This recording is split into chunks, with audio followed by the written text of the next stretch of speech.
Let's look at this phrase, I'll believe it when I see it. Is it still valid as we move into these higher and higher levels of consciousness, as we shift into being these cosmic beings, these conscious creators? I'll believe it when I see it.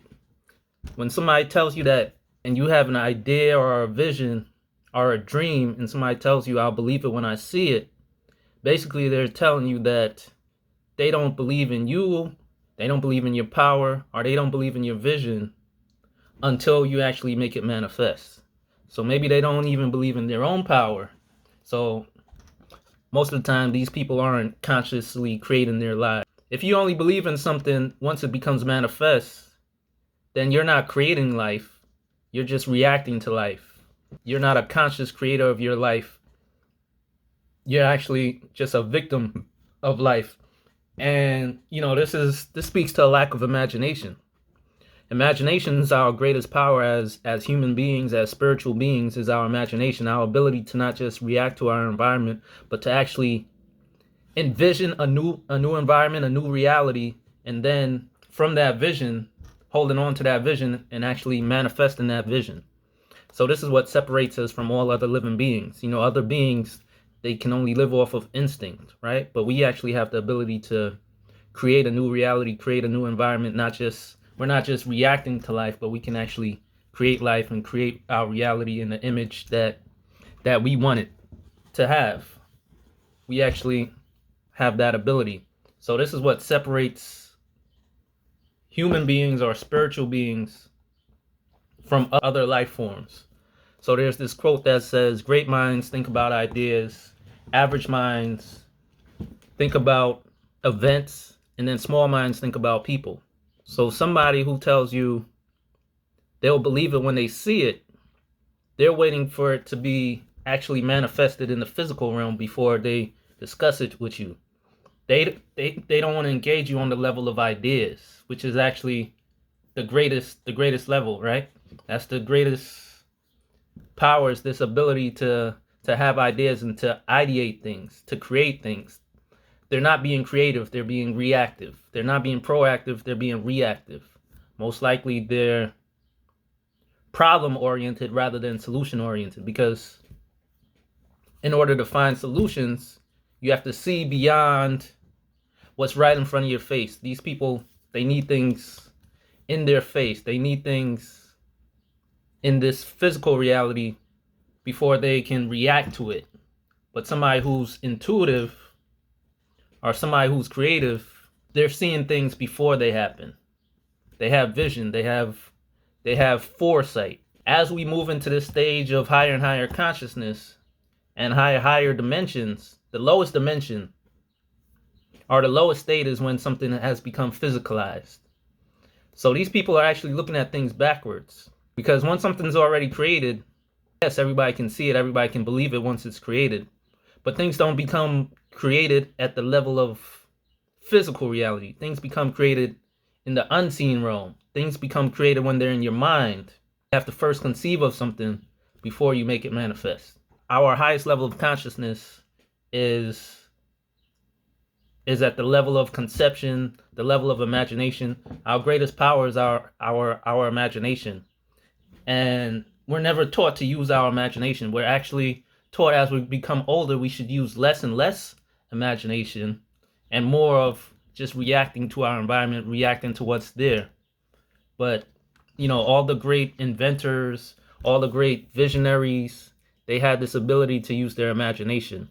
These are the people that are great. These are the great minds, like that quote says, great minds think about ideas. So you want to find people who can engage with you on the level of ideas. You don't want to be around people who are just discussing events or discussing people.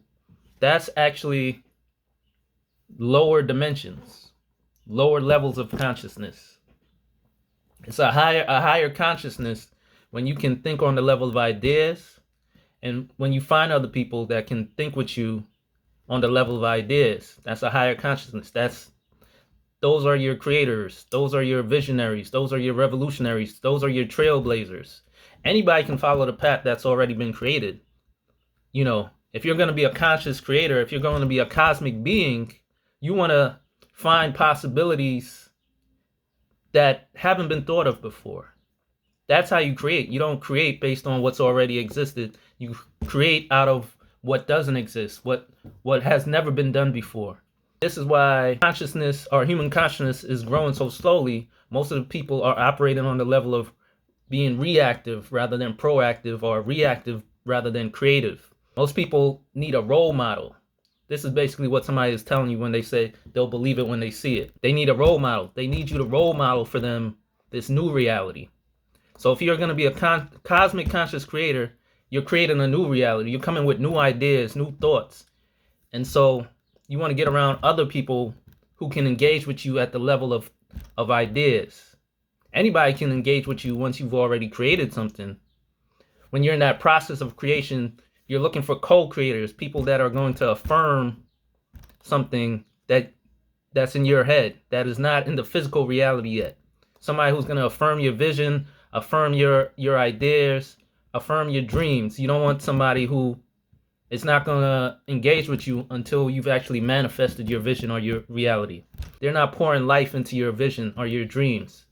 They're actually doing the opposite. If you engage with them on the level they're engaging at, which is just the physical reality, now you're going back and forth with them about whether it's possible. No, you want people who can see the impossible and turn the impossible into the possible, turn the impossible into the reality, right? So you want people who also have vision, who also have dreams, who have those bigger minds, right? Like we said, great minds think about ideas, small minds think about or discuss people. Anybody can discuss, things on the physical level, what we can perceive with our physical senses.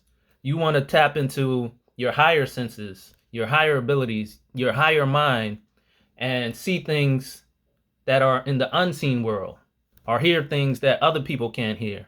That's when you're tapping into your higher faculties, whether it's your spiritual faculties, or when we talk about ideas, your mental faculties.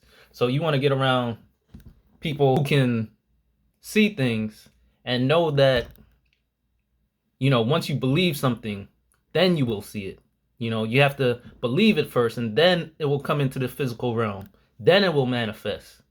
But if you're just around people who only believe things after it's already been created, they're not creating anything new. They can only recreate what's already been created, right? So, you have to realize who you're around. And people who speak that statement or have that mentality, these people are not creators. These are recreators, because they're only creating something that they've seen already. Somebody's already role model for them. But if you're a conscious creator, you're the role model for your society. You're the role model for your people, your tribe. And so you want to get around other people who are not only just looking at things in the physical realm, but looking at things on those higher realms, the realm of thoughts, ideas, inspiration, insight. Those are higher levels of thought. Those are higher frequencies, visions, dreams, ideas, goals. You want big-minded people. So as we move from lower dimensions to higher dimensions, and lower consciousness to higher consciousness, and higher and higher states of consciousness, you wanna discuss things in the realm of the unseen. Ideas, visions, dreams, goals. The unseen is always more powerful than the seen. The seen is the past. It's already been created. But if you're a conscious creator, you want to discuss things that haven't been created already. You want to receive those ideas, those insights, those revelations. So you want to be around other people who also have their own ideas, insights, revelations. So you don't want to be around people, like we said, those are small-minded people who only discuss things that have already been created or manifested. Those aren't creators, those are recreators. So if you're moving into this realm of being a cosmic conscious creator, and you realize your own cosmic power and the power of your imagination, then you need to get around other people who also are using their power of imagination. Iron sharpens iron. So as we move into these higher and higher levels of consciousness, this phrase, "I'll believe it when I see it," is no longer valid.